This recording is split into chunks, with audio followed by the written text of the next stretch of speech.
એટલે આપણે ત્યાં ન કેવળ ઈશ્વર સાથે જોડાવાની વાત કે માણસ ને માણસ સાથે, પણ વાતનો કોન્સેપ્ટ ત્યાં સુધી કે આપણા જે સદગત પિતૃઓ છે, એટલે જે કંઈ પણ કરવામાં આવે છે ને એ એ અન્ય યોનિઓમાં અથવા અન્ય શરીરોમાં જે તે કોઈ પણ આપણો પૂર્વ સ્વજન છે એને માનીને આપણે બધું અર્પણ કરીએ છીએ. એટલા માટે આપણે ત્યાં એના માટે શબ્દ આવ્યો શ્રાદ્ધ. શ્રાદ્ધ શબ્દનો અર્થ થાય શ્રદ્ધયા દીયતે ઇતિ શ્રાદ્ધ. શ્રદ્ધાપૂર્વક જે દેવામાં આવે ને એને શ્રાદ્ધ કહેવાય. એટલે એ શ્રાદ્ધમાં જે તે જીવ જ્યાં છે ને એના માટે અહીંયા કર્મ કરવામાં આવે છે. એટલે કેટલો થેન્કફુલ ભાવ છે. આપણા માટે કોઈ શ્રાદ્ધ કરતું હશે અને આપણે કોઈના પ્રત્યે કરીએ છીએ, એમ દરેકના માટે કરે છે. એટલે આપણને આપણા શાસ્ત્રો એવું કીધું કે તમે એ ગત સ્વજનો માટે જ્યારે કંઈ કરો છો, એ સ્વજનને ખબર છે કે નહીં કે તમે કરો છો કે નહીં, તે છતાં પણ એને એ ફળ મળે છે. તમે કરેલા પુણ્યનું દાન એને પ્રાપ્ત થાય છે અને એ દાનથી તમને પણ પુણ્ય મળે છે, એના આશીર્વાદ તમને મળે છે. એટલે એનું જ્યારે સારું થાય, એને જ્યારે સંતોષ કે શાંતિ કે આનંદ કે સુખ મળે, એનાથી એને જે જીવનમાં અનુભવ થાય છે એના આશીર્વાદ આપણને મળે છે. એ જીવ ક્યાં હશે આપણને ખબર નથી, આપણે એટલી ગતિ નથી. હમણાં સુધી અખંડાનંદ સરસ્વતીજી સુધી તો આ બધા પ્રશ્નો હતા. તુલસીદાસજીને પ્રેત જ કહે છે કે તમારી કથામાં છે ને હનુમાનજી આવે છે અને એ પ્રસન્ન થાય છે. એ પણ ત્યાં પોતે શૌચ ક્રિયા માટે જતા ને એનું જે વધેલું પાણી હતું એ પધરાવતા ને એનાથી પેલો તૃપ્ત થઈ જતો. અને એવો પ્રેત એમ કહે છે કે તમારી કથામાં તો હનુમાનજી આવે, તમને રામજીને મળવું જ નથી, તમે હનુમાનજીને કહેજો. એ વૃદ્ધનું રૂપ લઈને તમારી કથા સાંભળવા આવે છે. તો પ્રેત યોની છે એ પોતે અનુભવે છે અને આશીર્વાદ આપે છે.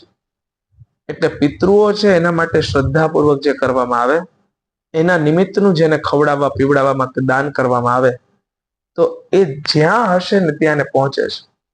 એટલે જ્યાં આપેલું છે ને એના દ્વારા એને પહોંચે છે.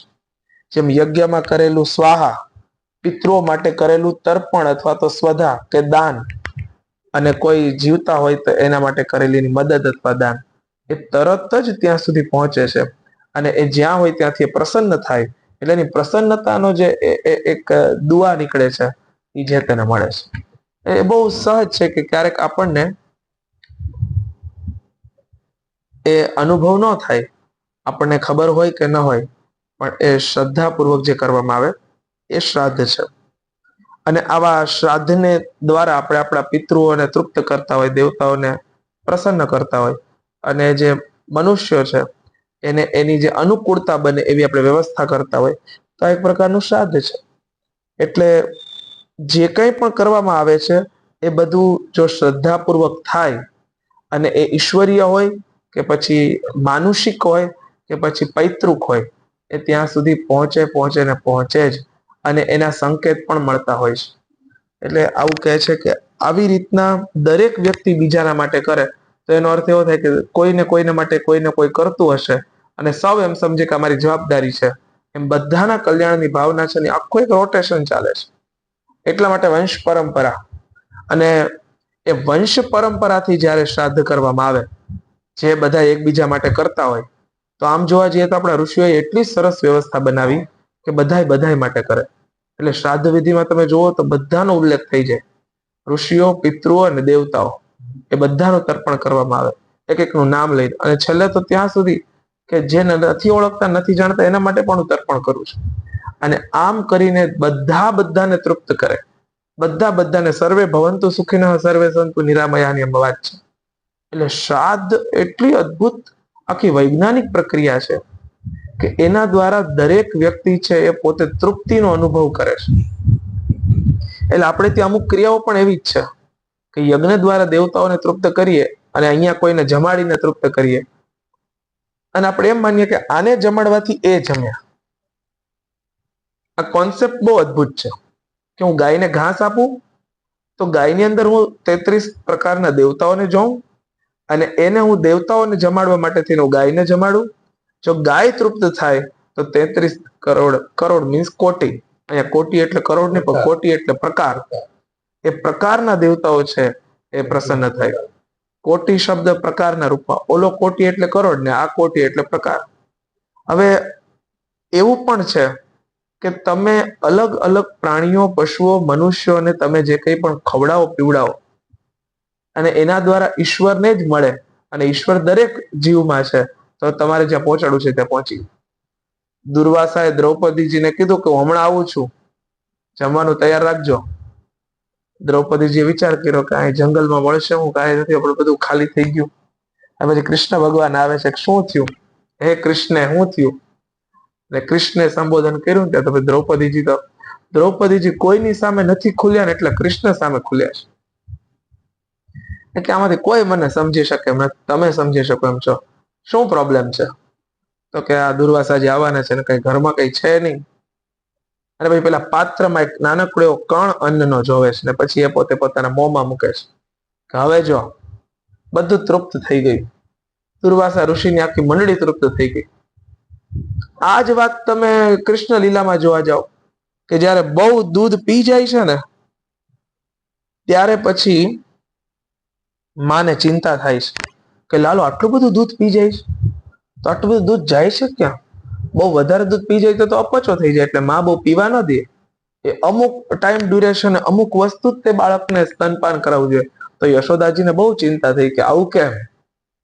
એટલે એમને બહુ ચિંતા થઈ ને એટલે પછી ભગવાને પોતાના મુખમાં બ્રહ્માંડનું દર્શન કરાવ્યું કે તું મને એકને દૂધ નથી પીવડાવતી, તું આખા બ્રહ્માંડને દૂધ પીવડાવે છે. તમે એમ નહીં સમજતા કે હું એકલો આ બધું ખાઈ પી જાઉં છું. આની અંદર આખું બ્રહ્માંડ છે એ તૃપ્ત થાય છે. એટલે પછી માને ખબર પડી કે ઓહો, મારો લાલો તો આ લાલો નથી, આ તો જગત પિતા છે. પછી તો વૈષ્ણવી માયા સંકેલી લે કે જો માને ખબર પડી જાય કે હું તો પિતા છું અને હું એનો દીકરો નથી, હું તો એનો બાપા છું, તો પછી માને મારામાં દીકરાનો ભાવ નહીં આવે. એટલે પછી બધું હતું ને એવું કરી નાખ્યું કે નહીં, હું તમારો દીકરો જ છું, તમે કઈ ચિંતા ન કરતા, તમે તમારે ખીજાઈ ગયો. એટલે માને આશ્ચર્ય થાય છે ને ત્યારે પછી આખું બ્રહ્માંડ મુખમાં દે. તો આ વાત છે, કેટલી સહજ વાત કરી દીધી કે 5 રોટલી બનાવતા હોય તો પહેલી ગાયની, બીજી કૂતરાની. આ શું કોન્સેપ્ટ છે? તો કે આના દ્વારા આપણે આખું વિશ્વ જમાડીએ છીએ. એટલા માટે આપણે ગાયમાં માં, નદીમાં માં, આ બધું જોવાનું કારણ જ આ છે. જમીનમાં માં, આ બધું શું છે? તો કે આપણે પીપળે પાણી રેડીએ, આપણે તુલસીને પૂજીએ.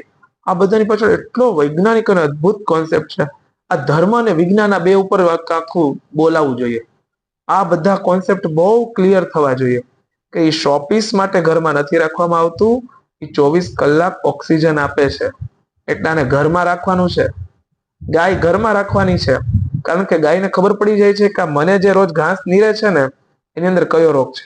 એટલે જયારે ચરવા જશે ને ત્યારે ઔષધિઓ ખાઈને આવશે કે આ મારું દૂધ પીવે છે, એટલે ઈ મારું આ દૂધ પીવે ને તો એને શરદી ન થાય, તાવ ના આવે. ગાયને જ ખબર પડે, ભેંસને ખબર નથી પડતી. એટલે ગાય જશે તો અરડુસી ખાતી આવશે, કારણ કે મારા ઘરમાં કોકને શરદી થઈ છે. એ તુલસી ખાતી આવશે, લીમડો ચાવતી આવશે કે આનું દૂધ જો એના પેટમાં જશે ને તો એના થઈ જશે. ગાય ઉપર હાથ ફેરવવાથી બ્લડ પ્રેશર ઓછું થાય છે. બાકી કોઈ ઈ પણ દેશી છે, પ્યોર નસલની ગાય છે, જેને આપણે આપણી વેદ લક્ષણા ગૌ માતા કહીએ છીએ. આ બધું હતું કે એના માટે પછી કોઈ શુકન કરવા બહારથી ગાય નહોતી લાવવી પડતી. ઘરની બહાર નીકળો ને ત્યાં શુકન જ હોય. બધાના ઘર વૃંદાવન જેવા હતા. એની પાછળનું કારણ આ હતું કે ઘર ઘરમાં ગાયની સેવા થતી. ગાય છે ને આખી અર્થની છે ને આમ કરોડરજ્જુ છે અર્થવ્યવસ્થાની. જો ગાય જીવે ને તો બ્રાહ્મણ જીવે. ગાય એટલે શું? જો એક ટેકનોલોજી, એક ઇકોનોમી, એક એજ્યુકેશન અને આપણું આ પર્યાવરણ, જેને શું કહેવાય, એન્વાયરમેન્ટ, એનું જે આખું ફિલ્ડ છે, એક નામ છે ઇકોલોજી. આ બધું જે છે ને એ ગાયની સાથે જોડાયેલું છે. ગાય જીવે તો બ્રાહ્મણ જીવે. બ્રાહ્મણ જીવે એટલે ટેકનિક્સ અને નોલેજ જીવે. જાણનાર માણસ છે ને એનું જીવન સાત્વિક હોવું જોઈએ. સાત્વિક હોવા માટે એના જીવનમાં ગાય હોવી જોઈએ. ગાયનું પાલન થાય એટલે બળદ થાય. બળદ થાય એટલે આખું ફાર્મિંગ સિસ્ટમ. ફાર્મિંગ સિસ્ટમ છે એ જો નેચરલ ચાલે તો એનાથી અનેક લોકોને કામ મળે. મશીન્સ હશે તો અનેક લોકોને કામ નહીં મળે, પણ ફાર્મિંગ સિસ્ટમ જો હશે તો એમાં જરાય પણ પ્રદૂષણ નહીં આવે અને નેચરલ પદ્ધતિથી જો થશે તો જમીનનો બગાડ નહીં થાય. એટલે તરત પાક લઈ લેવાની વાત નહીં, પણ લાંબા ગાળા સુધી એક એક વસ્તુ બરકરાર બની રહે એના માટે આખી એક આ સિસ્ટમ. એટલે ગાય હોય, જો આપણે ત્યાં ફક્ત ગાય પાળવાની વાત નથી, બળદને પણ સાથે રાખવાની વાત હતી. અત્યારની ગૌશાળાઓમાં ઘણી વખત આ બહુ મોટા પ્રોબ્લેમ હોય છે. ફક્ત ગાય દૂધ આપે તો રાખવાની, પછી કઈ એવું નથી. ખરેખર તો જોવા જઈએ તો ગાય પાળનારાઓનો અદ્ભુત અભ્યાસ એમ કે છે કે ગાય છે ને એ પોતે જ મહાન છે. એના દૂધ માટે ગાય નથી પાળવાની. ગાયને દૂધ આપવું એ ગાયની અનિવાર્યતા છે, એટલે ગાય દૂધ આપે છે. અને બધું વાછડાને નથી પીવડાવવાનું, એટલે ઋષિએ કીધું કે તમે પણ પ્રસાદ તરીકે લો. એટલે એનું 1/3 પેલાને જાય, બાકીનું આને મળે. કારણ કે એટલું બધું પીવે તો પેલો મરી જાય, અને બાકીનું દૂધ શું તો આપણે પ્રસાદના રૂપમાં લઈએ છીએ. એનું ચોરીને લેવાની એમાં વાત નથી. એટલે એ આપણે પ્રસાદના રૂપમાં લઈએ છીએ. એના દ્વારા દેવતાઓની પૂજા થાય છે. બ્રાહ્મણો પોતાને નિત્ય કર્મો કરે છે. એનાથી સાત્વિક વસ્તુઓ શીખે અને સાત્વિક પ્રયોગો કરે, અને એ સમાજને કામ લાગે. એ શીખવાડે એટલે એનાથી વ્યાપાર વધે, એનાથી બુદ્ધિ થાય, જ્ઞાન વધે, એનાથી વેપાર ચાલે. આ બધું જ થાય એટલે આખી ઇકોનોમી મજબૂત થાય. ઇકોનોમી મજબૂત થાય એટલે એનાથી ધનનો સંચય થાય. ધનનો સંચય થાય એટલે ઈ પાછો ગો સેવામાં લાગે, ફાર્મિંગમાં લાગે, આર્ટમાં, સ્કિલમાં, નોલેજમાં લાગે, અને બધા લોકોનું પોષણ થાય. આમ ગાય છે ને અર્થવ્યવસ્થાની આખી કરોડરજ્જુ છે. જો ગાય જીવે તો આખો એક દેશ જીવે. બ્રાહ્મણ જીવે એટલે કે સમજદાર ને ભણેલો માણસ જીવે તો આખો દેશ જીવે. આ અદ્ભુત વ્યવસ્થા છે. હવેનો દેશ વિકસિત થઈ રહ્યો છે એટલે એની એક અલગ પરિકલ્પના હોઈ શકે, પણ આપણી મૂળ ભારતીય જે ધારા છે ને એનું આવું હતું. એટલે આમાં છે કે આ બધું જો નિત્ય આ પ્રમાણે કરવામાં આવે, આ બધા નૈમિત્તિક કર્મો છે, નિત્ય કર્મો છે, શ્રાદ્ધ કર્મો છે. જેમ દેવતાઓનું પૂજન એમ પિતૃઓનું તર્પણ. સમાજમાં અર્પણ, દેવતાઓને સમર્પણ અને પિતૃઓને તર્પણ. આમ અર્પણ, તર્પણ અને સમર્પણ, આ 3 વસ્તુ છે ને જીવનમાં હોવી જોઈએ. એટલે આપણે 3 વસ્તુઓ જો કરીએ ને, મનુષ્યો માટે અર્પણ, જે યોગ્ય લાગે ત્યાં અર્પણ કરવાનું. પિતૃઓ માટે તર્પણ કરવાનું. તર્પણ એટલે કે એમની તૃપ્તિ માટે, એના માટે જે કંઈ થતું હોય તે. અને આપણા દેવતાઓ પ્રત્યે સમર્પણ, સરેન્ડર થવાનું. 3 વસ્તુઓ થાય તો પિતૃઓ છે ને આમ તો દેવતાઓ કરતા વહેલા રાજી થાય. કારણ કે આપણે દેવો સાથે તો કનેક્ટ થવું પડે, જ્યારે પિતૃઓને તો આપણા પ્રત્યે સહજ લાગણી હોય. એટલે પિતૃઓને સાધવા એ તો બહુ સહજ છે. પાણી યારે દીવો કેમ કરવાનો? ગેસ શરૂ કરી દીધો હાલે, 5 મિનિટ ગેસ શરૂ કરી દેવાય કે ભાઈ દીવો. પણ એમની જ્યાં મૂળ વાત છે કે જળ તત્વ છે ને એમાં પિતૃઓ છે. પિતૃઓ જળની સાથે જોડાયેલા છે, એટલે ત્યાં એમનો દીવો અલગ થાય. તુલસી પાસે દીવો એટલે શું તો કે ઘી જે છે ને એ પોતાના કરતા 20 ગણું વધારે ઓક્સિજન પેદા કરે છે. જ્યારે બળે ને ત્યારે 1 ચમચી ઘી જ્યારે બળે છે ત્યારે 1 ટન ઓક્સિજન પેદા કરે છે. આવું એવા અભ્યાસો બોલે છે. કેટલો ઓક્સિજન એટલા માટે તો ઘીનો આપણે યજ્ઞ કરીએ છીએ. અને જો યજ્ઞ માટે ઘી જોઈએ અને ઘી માટે ગાય જોઈએ, અને એ જ યજ્ઞ છે એ જ્યારે ધુમાડાના રૂપમાં એ ઘી જ્યારે પ્રોપર જે ઘી જે રિયલ છે, જેમાં કોઈ પણ વિકાર નથી, એનો જ્યારે યજ્ઞ થાય ત્યારે વાતાવરણ શુદ્ધ થાય. તમે શુદ્ધ ઘીનો યજ્ઞ કરો ને તો કાળો ધુમાડો ન થાય. ટ્રાય કરજો. એની સુગંધ જ આખી અદ્ભુત હોય. આપણે જે કઈ હોમીએ છીએ ને બધું જે કઈ એ ક્યારેક આપણને ખબર નથી રહેતી ને બધા પદાર્થો વપરાઈ જાય છે. શુદ્ધ ઘીનો દીવો કરો તો એમાં કઈ નહીં થાય. એટલો પવિત્ર એની અદ્ભુત સુગંધ હશે આગ, એ જે લો હોય ને એની, અને એટલું પવિત્ર થઈ જાય આખું વાતાવરણ. એટલા માટે તો પેલી અંદર ગુફાઓમાં બેઠેલા લોકો ઘીના દીવાઓ કરીને બેઠા રહેતા, તો હવાઓની અવર જવર ન થતી તો પણ જીવતા કેમ રહેતા? તો કે ઘી બળતું એટલે ઓક્સિજન તો ક્રિએટ થતું જ હોય. એટલે રૂમ બંધ કરીને કે ઓક્સિજન માટે કઈ એની ચિંતાઓ નહોતી રહેતી. અંદર ગુફાઓની અંદર તપ કરતા, કારણ કે ત્યાં અખંડ ઘીના દીવાઓ થતા, એટલે એને કોઈ દિવસ ઓક્સિજન તકલીફ જ ન પડતી. આપણે કઈ તો કઈ વેન્ટિલેશન છે જ નહીં, પણ ત્યાં આ હતું. કેટલું વિજ્ઞાન આપણે ત્યાં છે. એટલે આવું બધું છે કે જ્યારે આપણે આ ત્રણેય વસ્તુઓ કરતા હોઈએ છીએ ત્યારે એ આ કાળના ભયથી જ સત્વ વગેરે ગુણોના નિયામક વિષ્ણુ વગેરે દેવતાઓ જેમના આધીન છે એવું આ સઘળું ચરાચર જળ ચેતન રૂપ જગત તેઓ પોતાના સૃષ્ટિ રચના વગેરે કાર્યોમાં યુગક્રમ અનુસાર તત્પર રહે છે. આ અવિનાશી કાળ સ્વયં અનાદિ છે, છતાં બીજાઓના અનાદિ આદિ કરતા ઉત્પાદક છે, તથા સ્વયં અનંત છે, છતાં પણ બીજાઓનો અંત કરનાર છે. આ કાળ પિતાની પુત્રની ઉત્પત્તિ કરાવતા રહીને સઘળા જગતની રચના કરે છે અને પોતાની સંહાર શક્તિ મૃત્યુ વડે યમરાજને પણ મરાવીને તેનો અંત કરી દે છે. આમ કપિલ ભગવાને કાપિલેય ઉપાખ્યાન નામનો 29મો અધ્યાય સંપન્ન કર્યો. 30મો અધ્યાય શરીર અને ઘરમાં આસક્ત મનુષ્યોની અધોગતિઓનું વર્ણન છે. કપિલ ભગવાન કહે છે કે જેમ વાયુ વડે ઉડાડવામાં આવતો વાદળ સમૂહ તે વાયુના બળને જાણતો નથી, તેવી જ રીતે આ જીવ પણ ભગવાન કાળની પ્રેરણાથી ભિન્ન ભિન્ન અવસ્થાઓમાં તથા યોનિઓમાં ભ્રમણ કરતો રહે છે, પણ તે કાળના પ્રબળ પરાક્રમને જાણતો નથી. સુખની અભિલાષાથી જીવ જે વસ્તુઓને ઘણા કષ્ટથી મેળવે છે તે વસ્તુઓનો ભગવાન કાળ નાશ કરી દે છે, કે જેને માટે તે જીવને ભારે શોક થાય છે. અચ્છા, જે મળે છે ને એનું સુખ કરતા જે નથી ને એનું દુઃખ વધુ છે. એટલે ભૂતનો શોક, વર્તમાનમાં મોહ અને ભવિષ્યનો ભય, આ ત્રણેય રહેશે. અને ત્રણેયથી ઉપર ઉઠવું હોય ને, શોક મોહ ભયાપહા, તો એકમાત્ર સત્સંગ જ છે. એટલે આપણને ક્યારેય ભૂતનો શોક ન રહે કે આ બધું બહુ ખોટું થયું હતું. વર્તમાનમાં ક્યાંય આપણે ચીપકીએ નહીં અને ભવિષ્યનો ક્યારે આપણે ડર ન રહે. તો કહે છે કે આ બધું શું કામ થાય છે? તો કે કાળના પરાક્રમને લીધે. સુખની અભિલાષાથી જીવ આ બધી જ વસ્તુઓના ઘણા કષ્ટથી સુખ મેળવે, પણ વસ્તુઓનો ભગવાન કાળ નાશ કરે ત્યારે શોક થાય. આનું કારણ એ છે કે આ મંદ બુદ્ધિનો જીવ પોતાના નાશવંત શરીરને તથા તેનાથી સંબંધિત ઘર, જમીન, ધન વગેરેને મોહને લીધે નિત્ય માની લે છે. આ સંસારમાં આ જીવ જે યોનિમાં જન્મ લે છે તેમાં તે આનંદ માનવા લાગે છે અને તેનાથી વિરક્ત થતો નથી. ભગવાનની માયાથી તેઓ મોહિત થઈ રહ્યો છે કે કર્મવશ નારકીય યોનિઓમાં જન્મ લેવા છતાં પણ ત્યાંના તુચ્છ ભોગોમાં જ સુખ માનતો હોવાને કારણે તેમને પણ છોડવા માંગતો નથી. આ મૂર્ખ પોતાના શરીર, પત્ની, પુત્ર, ઘર, પશુધન અને બંધુ બાંધવોમાં અત્યંત આસક્ત થઈને તેમના વિશે વિવિધ પ્રકારના મનોરથો સેવતો રહીને પોતાને ઘણો ભાગ્યશાળી સમજે છે. તેમને ભરણ પોષણની ચિંતાથી તેના સઘળા અંગ બળતા રહે છે.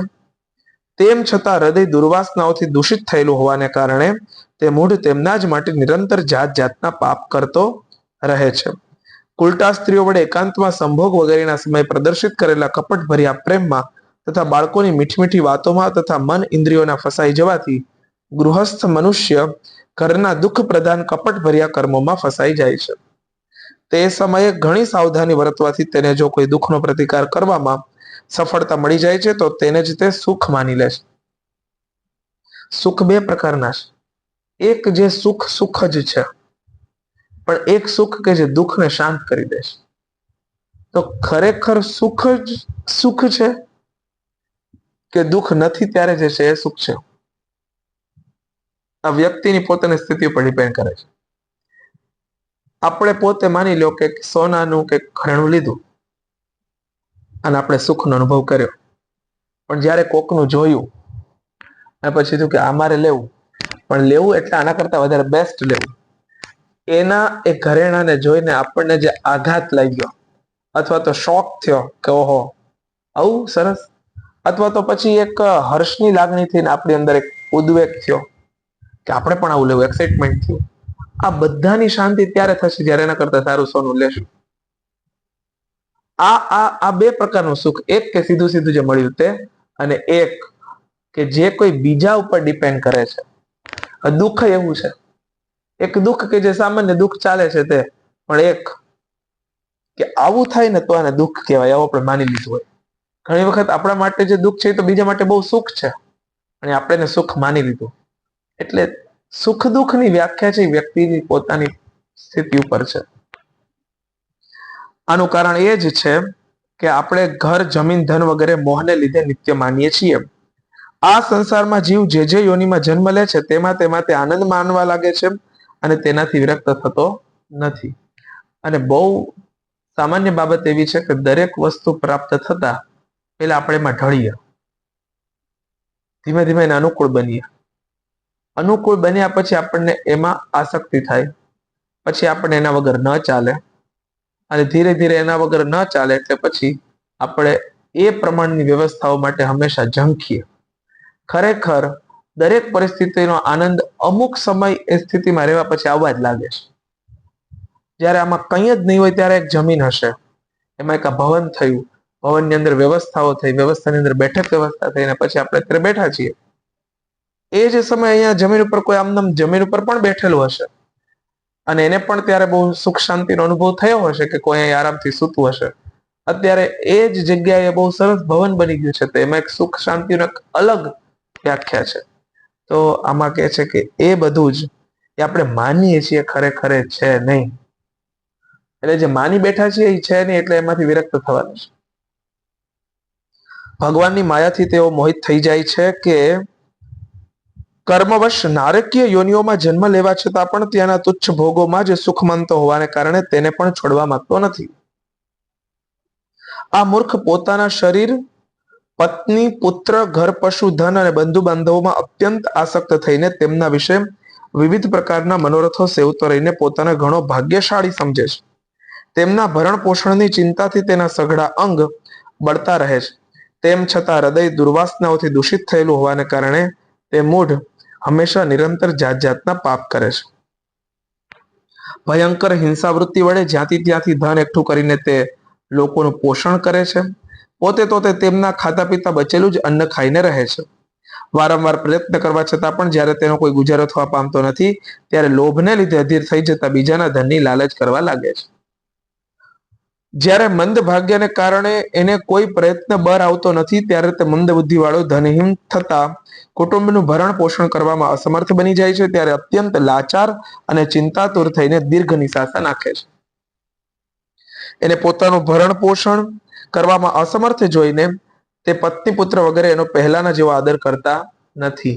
જેમ કૃપણ ખેડૂતો ઘરડા બળદની ઉપેક્ષા કરી દે છે. એટલે આપણે ખરેખર એવું માનીએ છીએ કે અમે જીવવા માટે થઈને કમાઈએ, કમાવામાં જીવન પૂરું થઈ જાય છે. એટલે ખરેખર જીવનને જ ડિવાઈડ કરવાનું છે. જીવનને ડિવાઈડ નથી કરવાનું, જીવનને ડિવાઈડ કરવાનું છે.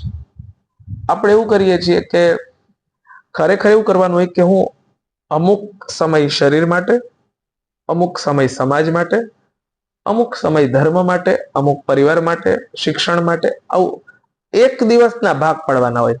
આપણે કરીએ કે 1 થી 25 ભણીશ, 25 થી 50 કમાઈશ, 50 થી 75 પરિવારને સંભાળીશ, 75 પછી હઈશ તો જીવીશ. ખરેખર ત્યાં સુધી જીવવા જેવો ન રહ્યો હોય. ખરેખર સમયના આમ કટકા કરવા કરતા જો આમ પીસ કરી દેવામાં આવે, એ ટાઈમ ટેબલ બહુ જરૂરી છે કે હું રોજ ધર્મ માટે, રોજ પરિવાર માટે, રોજ શરીર માટે, રોજ સમાજ માટે, એ છે ને હંમેશા સફળ જીવનની વ્યાખ્યા બને છે. એટલે આપણા શાસ્ત્રો આપણને એવું કહે છે કે આ જે કંઈ પણ ભરણ પોષણ આદિ જવાબદારીઓ છે એ કરતા કરતા પણ સ્વધર્મ છોડવાનો નથી. ભગવાને કીધું સ્વધર્મે નિધનમ શ્રેય પરધર્મો ભયાવહ. પોતાના ધર્મનું પાલન કરવામાં મરી જવાય ને તો પણ કરવું, પણ બીજાના ધર્મનું પાલન ન કરવું. એટલે કે સ્વધર્મ શું છે? તો કે પોતે જેના માટે જન્મ લીધો છે એ નિત્ય નિભાવવું. જેમ અર્જુનજીનું યુદ્ધ કરવું એનો સ્વધર્મ હતો, આપણા માટે યુદ્ધ આપણી દરેક સ્ટ્રગલ છે.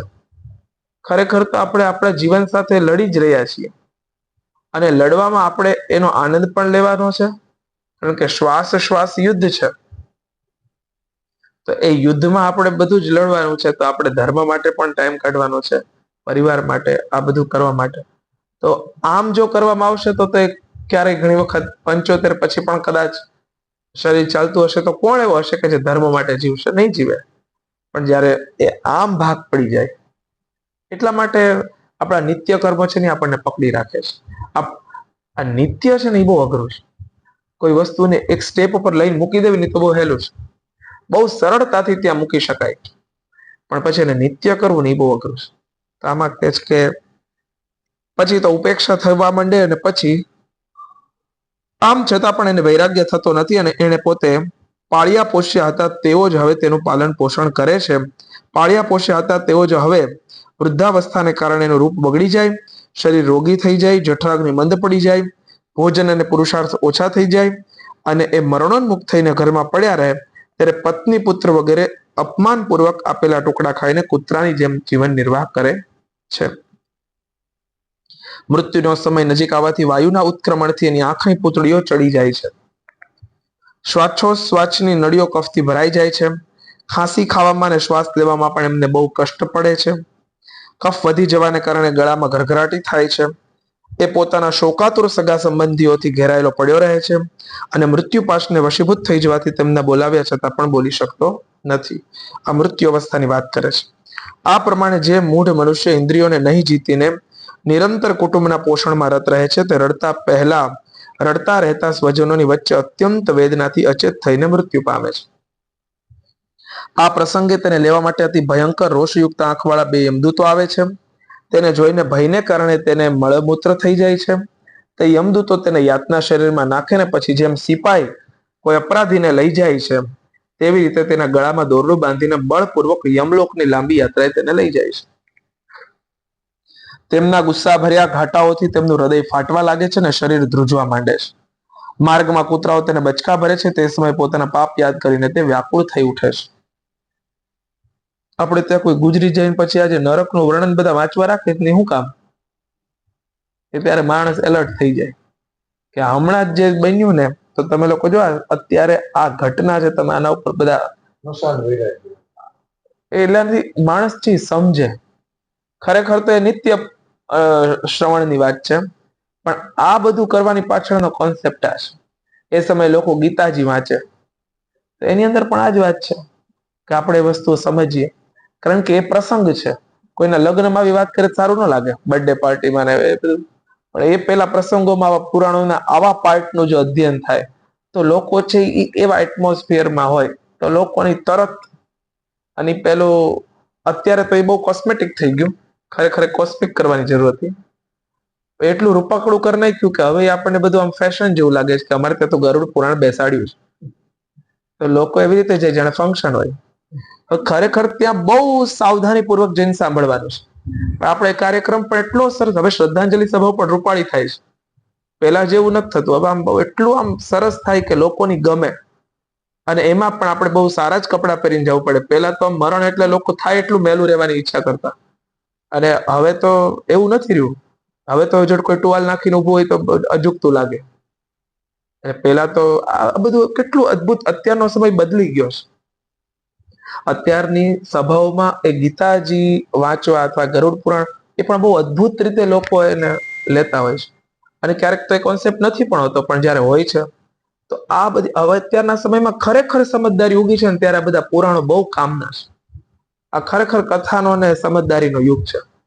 વચ્ચેનો એક આખો એવો યુગ હતો ત્યારે જે આપણે તાણાવાણામાં હતા કે હજી આપણે સ્વતંત્ર થયા અને આમ આપણે બધું ભેગું કરી રહ્યા, પણ હવેનો યુગ બહુ સારો આવ્યો છે. તમને કોઈ આમ બરોબર ઝીલી શકે એવા સાંભળનારા હોય પેદા થયા છે, બરોબર કોઈ બોલનારા છે, કોઈ વાંચનારા છે, કોઈ સમજનારા છે, કોઈ ઝીલનારા છે. આ તો ઘણી વખત તો દાદ જ ન આપે એવી સભા હોય, બરોબર સામે ઘોરતા હોય પછી તમે બહુ સરસ બોલ્યા, આપણે એમ થાય કે આને શું સાંભળ્યું હશે. આવા વક્તાઓને બહુ જાજા અનુભવ, પહેલી જ બેન્ચે છોકરા હોઈ જાય પછી કે સર બહુ મજા આવે, એટલે આપણને અત્યારે એટલું અનહદ દુઃખ થાય ને, આવું થતું હોય છે. એટલે ઘણી વખત આ બહુ સહજ બની જાય, પણ આવું હોય છે.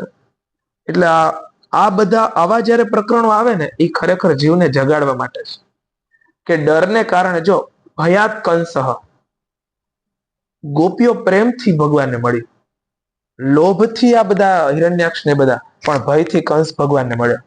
એટલી હદે કંસને ડર લાગતો કૃષ્ણનો કે એને મૂળ એનું કેન્દ્ર દેવકીને જ મારી નાખવી હતી. વસુદેવજી બચાવી લીધા. એ કે તને આનાથી ક્યાં પ્રોબ્લેમ છે, આનાથી થતા સંતાનથી પ્રોબ્લેમ છે, પણ એને મૂળ ડર લાગતો હતો. સાપ એટલે નથી કરડતો કે એની પાસે ઝેર છે, સાપ એટલે કરડે છે કે પોતે મરી ન જાય એને ડર છે. એટલે ક્રોધી મનુષ્ય છે ને, એના મૂળમાં ભય છે કે હું એટલે બીજાને પાડી દઉં કે ક્યાંક મારા કરતા આગળ ન નીકળી જાય. એટલે સ્વાભાવિક ક્રોધ છે ને, એની મૂળમાં ભય જ છે, અને ભયને જો કોઈ પાડનારો ભય જયારે મળી જાય ત્યારે બેસી જાય. એને જ્યાં સુધી હાવ બંજર જમીન દેખાય ને ત્યારે એરંડો બહુ સારો લાગે, એ પછી હરિયાળામાં આવે તો એરંડો બેસી જાય. એટલે એવું છે કે ભયની સામે જો કોઈ પાછો સાપની સામે કોઈ ફૂફાડો મારે ને તો પછી સાપ પછી બેસી જાય, કારણ કે એને પોતાને ભય છે એટલે ક્રોધ કરે છે. એટલે આમાં આવું છે કે ભયથી કંસને એટલો બધો આમ કૃષ્ણ પ્રત્યે કે એને જમવા બેસે ને તો ભોજનમાં કૃષ્ણ દેખાતા, સુવે ને તો ઓશિકામાં કૃષ્ણ દેખાતા. ભયાત કંસ, કંસે ભયથી ભગવાનને પામ્યા છે. એટલે એ ગુણ પણ કૃષ્ણને પમાડવા મદદ કરે છે. એટલે આવું છે. આ બધું ડરવામાંથી પણ ભગવાન જો મળી જાય, સ્મશાન વૈરાગ્યથી ક્યારેક પરમાનન્ટ જો વૈરાગ્ય લાગી જાય તો એ કઈ નક્કી નહીં. એટલે આપણે ત્યાં આવા બધા પ્રસંગો, આપણા ઇતિહાસમાં કેટલા એવા લોકો છે કે જે માંડવો મૂકીને વૈરાગી બની ગયા છે. કે સાવધાન કેતા આંખ ખુલી ગઈ, ઓહો આ સાવધાન એટલે મને સાવધાન કરે છે એટલે મારે હવે અહીંથી સાવધાન કન્યા પધરાવો સાવધાન માંથી અને બીજું સાવધાન ક્લિક થઈ ગયો કે મૂકો આ બધું જાય છે. રાજા ભર્તૃહરિ, તમે જો કે ઈ વૈરાગ્ય શતક લખે તો એમાં વૈરાગ્યની ઉચ્ચતમ, શૃંગાર શતક લખે તો એમ થાય કે આનાથી કોઈ મોટો કામી ન હોય. નીતિ શતક લખે એનાથી મોટો કોઈ રાજા કે કોઈ નીતિમાન પીક જોઈ લો, આમ એટલું આમ શિખર ઉપર કે આ માણસ જો કામી હશે તો આના જેવો કોઈ કામી હોય એ હદે વર્ણન, એટલું આમ અદ્ભુત શૃંગારનું વર્ણન. નીતિ લખે તો એના જેવો કઈ કુટિલ ન લાગે. અને જયારે વૈરાગ્ય ઉપર કે જયારે ઓલા પોતાના પુત્રના શવના પગ જોયે કે આ તો મારો દીકરો, અને પછી પેલી સ્ત્રીનો જોવે છે શવ લઈને આવે તો તમે રાણી, અને પછી જે આખું વૈરાગ્ય તો એ અદ્ભુત છે, એની પણ એક અવસ્થા છે. તો આવું છે કે એ બધા સમયે છે ને માણસને ક્લિક થઈ જાય, અને આવું થતું હોય જીવનમાં પણ એ પકડી લે ને આપણાથી ક્યારેક. બાકી રોજ 1.5 કલાકનો ચાન્સ જ નથી. લો કેટલો મોટો ચાન્સ, આનાથી મોટી કોઈ અમી વર્ષા નથી. આ તો અદ્ભુત વસ્તુ છે, પણ ઈ ક્લિક થઈ જાય ને એનો સમય પાકે, એનું એક બંધારણ હોય. પણ આ બહુ મોટો અવસર છે, કૃષ્ણને પામવા માટેનો અવસર એ જ ના કથા છે. એટલે કૃષ્ણ કથા એ શું, તો કે કૃષ્ણને પામવાનો અવસર, it's only chance for to meet Krishna. આમાં એ વાત છે કે એ બળપૂર્વક યમલોકની લાંબી યાત્રાએ લઈ જાય છે. તેમના ગુસ્સા ભર્યા ઘાટાઓથી તેનું હૃદય ફાટવા લાગે છે અને શરીર ધ્રુજવા માંડે છે. માર્ગમાં કૂતરાઓ તેને બટકા ભરે છે, ભૂખ તરસ તેને બેચેન કરી મૂકે છે. ગરમી દાવાનળ અને લૂથી તે તપી જાય છે. આવી દશામાં જળ વિશ્રામ સ્થાન વિનાના તપેલી રેતી ભર્યા માર્ગ પર જ્યારે એક ડગલું પણ આગળ વધવાની તેનામાં શક્તિ રહેતી નથી અને યમદૂતો તેની પીઠ પર કોરડા ઝીકે છે, ત્યારે તેને કષ્ટપૂર્વક ચાલવું જ પડે છે. તે થાકીને જ્યાં ત્યાં ઢળી પડે છે, તેને મૂર્છા આવી જાય છે, ચેતના આવતા ફરી ઉભો થાય છે. આમ દુઃખપૂર્વક અંધકાર ભર્યા માર્ગે અત્યંત ક્રૂર યમદૂતો તેને જલ્દીથી યમપુરીમાં લઈ જાય છે. યમલોકનો રસ્તો 99,000 યોજન લાંબો છે. આટલો લાંબો રસ્તો 2-3 ઘડીમાં જ પાર કરીને તે નરકમાં જાત જાતની યાતનાઓ ભોગવે છે. ત્યાં તેના શરીરને ભડભડતા લાકડા વગેરેમાં નાખીને બાળવામાં આવે છે. ક્યાંક પોતાના વડે અને બીજા વડે કાપીને તેને પોતાનું જ માંસ ખવડાવવામાં આવે છે. યમપુરીના કૂતરાઓ તથા ત્યાંના ગીધો વડે જીવતે જીવતે આંતરડા ખેંચવામાં આવે છે. સાપ, વીંછી, મચ્છર વગેરે ડસનારા, ડંખ મારનારા જીવો તેના શરીરને પીડા આપે છે. કાપીને શરીરના ટુકડે ટુકડા કરવામાં આવે છે અને તેને હાથીઓ વડે ચીરાવવામાં આવે છે. પર્વતના શિખરો પરથી તેને નીચે ગબડાવવામાં આવે છે. પાણીમાં કે ખાડામાં નાખીને બંધ કરી દેવામાં આવે છે. આ બધી યાતનાઓ તથા આવા જ પ્રકારની તામિશ્ર, અંતામિશ્ર અને રૌરવ વગેરે નરકોની અન્ય પણ અનેક પીડાઓ તે જીવને, તે સ્ત્રી હોય કે પુરુષ, પારસ્પરિક સંસર્ગથી થનારા પાપોને કારણે ભોગવવી જ પડે છે. એ બહુ શોર્ટમાં યમ લોકનું વર્ણન કર્યું છે. આગળ પણ 5મા સ્કંદમાં છેલ્લા અધ્યાયમાં છે. કેટલાક લોકોનું કહેવું છે કે સ્વર્ગ અને નરક તો આ જ લોકમાં મળે. જો અહીંથી પ્રેક્ટિકલ એક બહુ મોટી વાત, આ કપિલજીએ નવો રસ્તો ખોલ્યો. આ ઓલું બધું તો શરૂ જ હતું કે ભાઈ ઉપર જાશો પછી મળશે, પણ અત્રૈવ નરક સ્વર્ગ ઇતિ માતા પ્રચક્ષતે. કેટલાક લોકોને એવું કહેવું છે કે સ્વર્ગ અને નરક આ લોકમાં જ મળે છે, કારણ કે જે નારકી યાતનાઓ છે તે તો અહીં પણ જોવા મળે છે. માણસ ત્યાં જઈને હેરાન થશે ના કરતો, તો અહીંયા વધારે જીવતે જીવ હેરાન થાય છે, બધું છે જ. આ પ્રમાણે અનેક કષ્ટ ભોગવીને પોતાના કુટુંબનું જ પાલન કરનારો, પોતાનું જ પેટ ભરનારો મનુષ્ય તે કુટુંબ અને શરીર બંનેને અહીં જ છોડી જઈને મર્યા પછી પોતે પાપોનું ફળ ભોગવે છે, પોતાના આ શરીરને અહીં જ છોડીને પ્રાણીઓ સાથે દ્રોહ કરીને સંચિત કરેલા પાપોરૂપી પાથઈને સાથે લઈને તે એકલો જ નરકમાં જાય છે. મનુષ્ય પોતાના કુટુંબનું ઉદર પોષણ કરવા પાછળ જે અન્યાય કરે છે તેનું દૈવ વિહિત કુફળ તે નરકમાં જઈને ભોગવે છે. તે સમયે તેવો વ્યાકુળ થાય છે જાણે કે તેનું સર્વસ્વ લૂંટાઈ ગયું હોય. જે મનુષ્ય માત્ર પાપની કમાણીથી જ પોતાના પરિવારનું પાલન પોષણ કરવામાં વ્યસ્ત રહે છે તે અંધતા મિશ્ર નરકમાં જાય છે. તે નરક બધા નરકોમાં ચરમ સીમાનું કષ્ટદાયી સ્થાન છે. મનુષ્ય જન્મ મળ્યા પહેલાની જેટલી પણ યાતનાઓ હોય છે તથા ભૂંડ કૂતરા વગેરે યોનિઓના જેટલા પણ કષ્ટ હોય છે તે બધાને ક્રમશઃ ભોગવીને શુદ્ધ થઈ ગયા પછી તે પુનઃ મનુષ્ય યોનિમાં જન્મ લે છે. એટલે અંતિમ જન્મ હોય છે. આના પહેલા દરેક યોનિઓમાં આપણે આંટો મારી આવે છે. એટલે તો આપણે કહેવાય કે માણસમાં એ બધા લક્ષણો છે જે અન્ય પ્રાણીઓમાં છે, કારણ કે અનેક જન્મોની છાપ છે અંદર પડેલી છે. એટલે આપણે બધું જ અનુભવતા હોઈએ છીએ. આમ કર્મ વિપાક નામનો જે 30મો અધ્યાય છે અહીંયા સંપન્ન કર્યો. અહીંયા સુધી રાખીએ. આવતીકાલે બહુ અદ્ભુત વર્ણન છે કે મા અને પિતાથી માના ગર્ભમાં બાળક કેવી રીતે જન્મે. બાયોલોજીનો કાલે આખો લેક્ચર છે આમાં. એટલે આખું અદ્ભુત વર્ણન છે. એ મનુષ્ય યોની કેવી રીતે જીવ પ્રાપ્ત કરે છે એનું આમાં વર્ણન છે. અહીંયા સુધી રાખીએ. જય શ્રી કૃષ્ણ.